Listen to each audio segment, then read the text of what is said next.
Што схавана ў слове? Чаму важна, ці назавем мы таго, хто парушае закон, каб патрапіць у нейкую краіну, нелегалам або незаконным эмігрантам? Якая розніца паміж навагодняй ялінкай і ялінкай на Божае нараджэнне? Гэта ж проста семантыка, так? Так і не. Гэта проста семантыка, але семантыка — гэта значэнне словаў. Словы існуюць для таго, каб мы маглі адрозніваць рэчы. Без іх наступіў бы хаос. Гэта зразумела з першых словаў. Малеча кажа «мама», каб адрозніць маму ад таты. Словы фармуюць нашае мысленне. Яны кшталтуюць тое, як мы бачым свет. Ніхто не разумее гэтага лепш за левых. Яны майстры словаў. Бо ведаюць, што словы важныя. Левыя маюць асаблівы дар эўфемізмаў, мяккіх словаў, якія маскіруюць суровую рэальнасць. Каб нам было лягчэй праглынуць гэту рэальнасць. Але гэтыя мяккія словы падступныя, адзіная іх мэта — падман. Расавая дыскрымінацыя, прынаймні на працу і прыёме ва ўніверсітэт, прадстаўляецца як значна больш прыймальная палітыка роўных магчымасцяў. Хто ж будзе аспрэчваць палітыку роўных магчымасцяў? Глобальнае пацяпленне, якое можна вымяраць і ацэньваць, ператварылася ў змену клімата. Што па сутнасці нічога не значыць, бо клімат заўжды мяняецца. Калі Барак Абама стаў прэзідэнтам, вайна, распачатая Джорджам Бушам у Афганістане, раптоўна стала значна менш важнай. Вайсковая аперацыя за мяжой. Вось і адзін са спосабаў скончыць вайну, проста пераназваць яе. Такіх прыкладаў безліч. Кожны тыдзень з'яўляецца новы эўфемізм. У выдуманым моўным свеце левых маладыя злачынцы становяцца падлеткамі ў канфлікце з законам. Абавязательствы і падаткі — унёсак на фінансаванне сферы супольнай адказнасці. Выдаткі ўраду — інвестыцыі. Жаданне захаваць больш грошай, заробленых цяжкой працай, робіцца сквапнасцю, а адбіранне грошай у іншых — іх справядлівы ўдзел. Выступіць супраць дэмакрата ў Белым доме значыць перашкаджаць. Выступіць супраць рэспубліканца ў Белым доме — супрацьстаяць. У імя разнастайнасці левыя навязваюць інтэлектуальны канфармізм.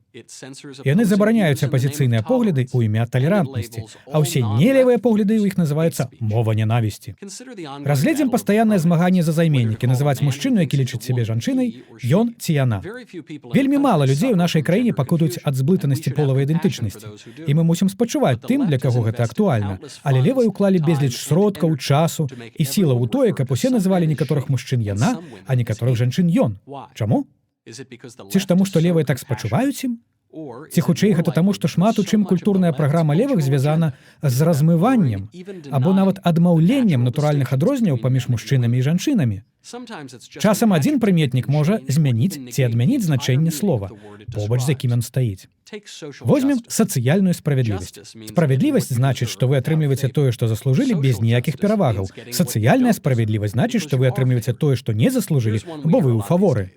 Вось часты прыклад з нашых дзён. Мая праўда. Праўда — гэта рэальнасць, незалежна ад пачуццяў ці разумення чалавека. Мая праўда — тое, як я бачу рэчы, незалежна ад таго, як ёсць насамрэч. А як наконт аднаполага шлюбу? Не будзем лезці ў палітыку, глянем на мову. На працягу гісторыі ў любой культуры шлюб быў саюзам мужа, мужчыны, і жонкі, жанчыны. Аднаполы шлюб — гэта саюз мужчыны з мужчынам або жанчыны з жанчынай. Але гэта не саюз мужа і жонкі.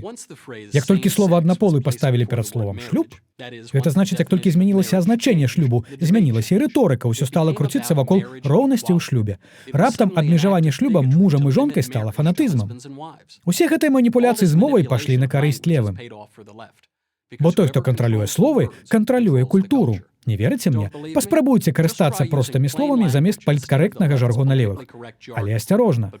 Выкарыстаеце няправільнае слова і можаце страціць працу, дом і рэпутацыю.